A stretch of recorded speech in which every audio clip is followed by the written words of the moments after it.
ధర్నా ఇస్తున్నావు. ఆ ఎన్టీఆర్ స్టేడియం ధర్నా సభ్యులు చూసి నీ యాక్టివ్ చూసి నవ్వుతున్నాయి. వాళ్ళు కనీసం పుట్టినరోజు ఇవ్వాలి. ఆ పుట్టినరోజున కనీసం అబద్ధాలు ఆడకుండా పుట్టినరోజు ఎందుకు చేసుకుంటామన్నా మనం? ఈ ఒక్కరోజున మంచిగా ఉండరా, ఒక్క రోజున దేవుని మొక్కరా, ఈ ఒక్కరోజు అబద్ధాలు ఆడక ఇవాళ అబద్ధాలు ఆడకుంటే ఈ జీవితాంతం ఈ సంవత్సరం మొత్తం అబద్ధాలు ఆడడానికి ఇవాళ మొత్తం అబద్ధాలు ఆడాడు అంటే జీవితాంతం అబద్ధాలు ఆడతారు. ఇవాళ నోరే అబద్ధాలు, ఆ కుటుంబమే అబద్ధాల కుటుంబం.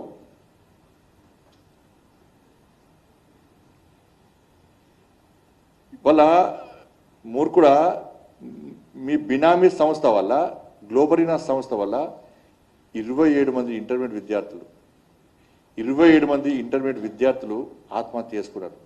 ఇదే తెలంగాణలో. నేను చాలామంది విద్యార్థులు శివాల దగ్గరికి పోయాను. నేను ఏమన్నావు అప్పుడు? కంప్యూటర్ తప్పు చేస్తా నాకేంది అన్నావు. మరి ఇప్పుడు ఎవరు న్యాయం చేసిండేడా? ఎవరు తెచ్చినీడా?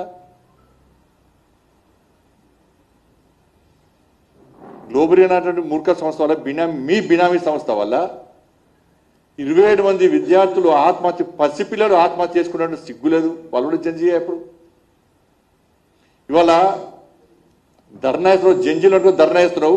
ఆ విద్యార్థులు అడగాలి, ఇది గల్లబట్టి అడగనుంటారు. ఇవాళ అరే ఫాల్తుగా 27 మంది విద్యార్థులు చనిపోయారు నీ మూర్ఖత్వం వల్ల, నీ బినామీ సంస్థ వల్ల. మరి దాని గురించి ఏమంటావు?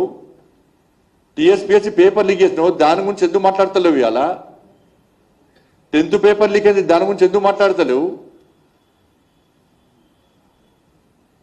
ఇవాళ ముసలి కన్నీరు కారుతున్నావు. ఈయనకట్ట ఢిల్లీలోనట విద్యార్థుల ఆందోళన కళ్ళ నిలొచ్చినాయట. నీకు మానవత్వం లేదు, మూర్ఖుడు నువ్వు, నీ కళ్ళ నిలుస్తాయి. ఢిల్లీలో ఆందోళన కళ్ళ నిలొచ్చిన బాధ అనిపించిందట. మరి ఇంటర్మీడియట్ విద్యార్థులు చచ్చిపోతే బాధ అనిపించలేదా? మానవత్వం లేదా? మనిషివి కాదా నువ్వు? మా పిల్లలకు అన్యాయం జరిగింది అని చెప్పి పిల్లల తల్లిదండ్రులు బోర్డ్ ఆఫ్ ఇంటర్మీడియట్కి వచ్చి ఆందోళన చేస్తే న్యాయం చెప్పని కొడితే పుట్టు రాణితలు కొట్టాడు. ఇవాళ పోలీసులు కొట్టుమంటున్నావు కదా. ఆ రోజు ఇదే ప్రజలు తెలంగాణ రాష్ట్రంలో మీ ప్రభుత్వ పాలనలో 10 సంవత్సరాల్లో ప్రజలు తిరగబడితే తెలంగాణ రాష్ట్రంలో మీరు మిగలపోదురు, పోలీసులు మిగలపోదురు మీ అరాచకాలకు. ఆ రోజు ఇంటర్మీడియట్ విద్యార్థులు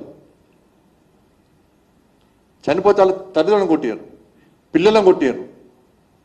ఇవాళ జంజీ విద్యార్థులు ఇవాళ ప్రశ్నించాలి ఇవాళ కేటీఆర్. ఆ రోజు లీకేజ్ చేసినప్పుడు కారణం ఎవరు? నువ్వు కాదా? ఏం చర్య తీసుకున్నావు? మీ అయ్యందుకు రాజీనామా వేయాలి, నువ్వెందుకు రాజీనామా వేయాలి, ఎందుకు లాఠీ చార్జ్ చేసినావు, మా తల్లు ఎందుకు అలగొట్టమని చెప్పి అడగాలి. ఒకసారి చూడు గ్లోబరీ సంస్థ ఇంటర్మీడియట్ విద్యార్థులది. వాళ్ళు చేసే తప్పుకు మా పిల్లలు బలైపోతున్నారు. దానికి సమాధానం లేకుంటే విద్యాశాఖ వాళ్ళు ఎవరు లేదు. ఫస్ట్ ఇయర్ 81% వచ్చింది. సో నేను ఇప్పుడు సెకండ్ ఇయర్ కంప్లీట్ అయితే మిగతా అన్ని సబ్జెక్ట్స్ పర్లేదు, చాలా బాగా వచ్చాయి. ఓన్లీ మ్యాథ్స్ 2Bలో 16 వేసి ఫెయిల్ చేశారు. ఏంది ఇది? అసలు రావాల్సిన ఆయన ఏరి ఫామ్ హౌస్ లో కూర్చుంటే ఎట్లా బయటకు వచ్చి చూసుకోవాలి కదా స్టూడెంట్స్ ని. 17 మంది చచ్చిపోతే ఏంది పరిస్థితి? ఇప్పుడు ఇక్కడ లోపలికి వెళ్ళనిస్తలేరు అని ఇంకో ముగ్గురు కూడా చనిపోతే ఎట్లా? ఏంది ఏం చేయాలి మేము దీంతో? మీకు చేత కాదని చెప్పుకుని పని చేయండి, పక్కకు జరుపుని మీరు వేరే మంత్రిని పెట్టుకోండి. మీరు మీకు చేత కాదు, మా బతుకులేం కాస్తారు.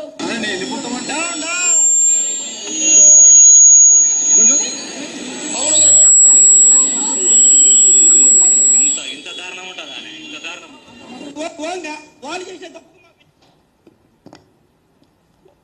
ఇక రాష్ట్ర ముఖ్యమంత్రి గారు శుద్ధ పూసలకే మాడుతున్నాడు. రాష్ట్ర ముఖ్యమంత్రి గారు నువ్వు ముఖ్యమంత్రి అయినాక 2 ఏళ్లలో 10th పేపర్ లీక్ అయింది, హిందీ పేపర్ లీక్ అయింది, గ్రూప్ 1లో అక్రమాలు జరిగినాయి. ఆ విద్యార్థులు గ్రూప్ 1 అన్యాయాలు